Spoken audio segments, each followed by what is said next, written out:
you have to be careful when you're working with the media. They're very tricky. Some of my colleagues did interviews for stories that they were planning on writing, and then their sources were so excited that they got interviewed by the Wall Street Journal that they immediately tweeted, "Oh, the Wall Street Journal just interviewed me about my story about growing my business overseas. Oh, great. Now the New York Times is going to scoop us. Thank you very much." So here's where you have to just be a little bit careful. On my side, there are pitfalls, too. If you're going to work with the media, you just have to be a little bit careful that you're presenting yourself as being very genuine, very authentic, that you're not going to go then tell my competitors what we just talked about. Because then that puts my article in jeopardy. So it's a fine balance with social media. It's a great tool if you know how to use it well, but it can be your downfall if you use it incorrectly. We want to get to questions, but before we do that, can each of you just kind of give us the one piece of advice? If there's one thing that these people are all getting on a plane tomorrow, so it may be too late for this trip, but on a future trip, what one piece of advice would you give them, or one thing that you would implore them to do from a marketing and PR point of view? I would say go visit. Go visit and spend time in a market. Make as many business contacts as you can, and then use the digital side. And I'll give a personal anecdote. So I, at one time, was looking at going and expanding a business that we were running into the UK. And I spent probably about 2 weeks on LinkedIn, using all of my networks, emailing friends I had, and everybody knows somebody. And I was able to set up a week's worth of meetings just using the online channel, and then went over there and actually solidified those meetings and made real contacts by having the face-to-face interaction. So I think if you can use the two mediums in tandem to really lay the groundwork, do your research, and actually get a network going in another country, that's probably the best advice I would give for. Ted or Emily? I was going to research. I mean, understanding what you want to accomplish and how you're going to get there. I've seen so many people who waste a lot of time because they don't know what they're trying to accomplish. And if you don't know what you're trying to accomplish, you're going to go spin your wheels. You're going to spend a lot of time doing things that are not going to help you get to where you want to go. So to understand what you're trying to accomplish, the more efficient you'll be with your time. And then once you understand that, find a way to measure how effective you're being, because you're not going to know if you're being effective unless you can measure that. Emily, what about with foreign press? Is there one thing that you would implore these I would folks say to do? get someone who knows the culture, if you're not familiar with it, and knows the language, to help you with your delivery. Proof it. If you're making calls to the press, or if your PR staff is, I would say make sure that you run through it with someone who really knows the intricacies of the culture and the language, and have someone also proofread any sort of press releases that you're going to put out. Please. just proofread it, and especially if it's in another language. You think, hey, my French is great, I'm going to put it out there. You might be really misdelivering your message if you don't have an affiliate partner, and you should have partners overseas that you're already connected with. Just say, can I run this by you? And just check it for things like tone.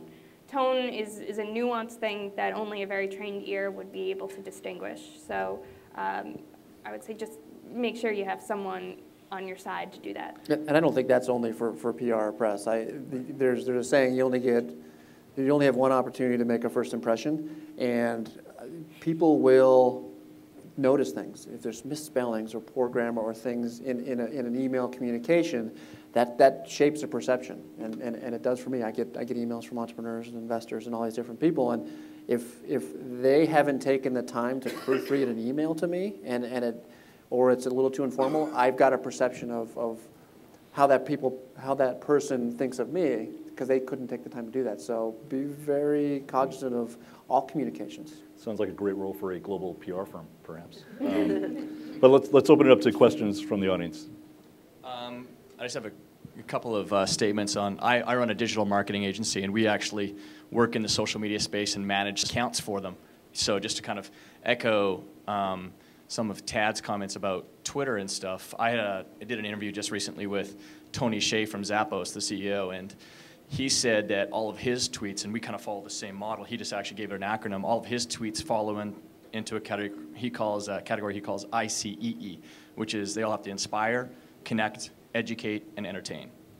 And like that's his model. Now it doesn't have to be everybody's model, but I thought it was a really good model for a lot of businesses to kind of follow. And we actually use LinkShare for some of our affiliate marketing, so I completely vouch for it. It's fantastic. But I'm a little bit contrarian on the Facebook side of things. We use Facebook for ourselves and our clients, huge, and it's a great place for us to market and connect. And like you had said, Tad, about keeping people's user experience within the Facebook realm, because on your fan pages and stuff, I don't know if any of you know this, but you can create custom tabs on your fan pages. We send any sort of click traffic within Facebook to those pages and either educate them there, provide some sort of value and content to them. Don't sell them right away, just build the relationship that way. So anyways, just a couple comments about social media. We have one over here. Any questions at all? And no pitching Emily stories? Hi. We've kind of been talking about the traditional global expansion. You want to go to Japan or whatever. But I'm talking to a lot of people here. I think some of us have a little bit different challenge. For instance, I work with private schools all around the world, and their common denominator is not their geography. It's that they happen to do the same thing. But there happens to be a few of them in every country all around the world. So I'm wondering if you had any advice or thoughts about how you approach that sort of global situation versus the kind of country by country expansion. I think you're good. I think the geographic nature of our world kind of forces you to have to make those decisions, because I don't think you can effectively blanket the globe without a whole bunch of resources and a strategy to do that. And so I think you need to prioritize where the opportunities are and where you're going to start to see success. I mean, we're all entrepreneurs. We all have limited resources, and businesses in general have limited resources. And you're never going to go out and conquer the world all at once. It's going to be a phased approach, and to understand where the right opportunities are, where you're going to have the greatest likelihood of success initially, because success will breed more success, and finding the opportunity that's got the greatest likelihood to close more quickly that will then can be used to launch the next piece. That's how I would start to evaluate where you should be putting your focus. If you know that going into China is going to be this huge opportunity, but it's going to take you a really long time to establish that, well, maybe you go out and get some experience in some smaller markets to understand what some of the nuances of launching a services business in these areas might be before you go tackle the big business. If it's going to be easy, go after the big one first. I think understanding that you're resource limited and that you're not going to be able to do everything at once will help you prioritize those things. Front row here.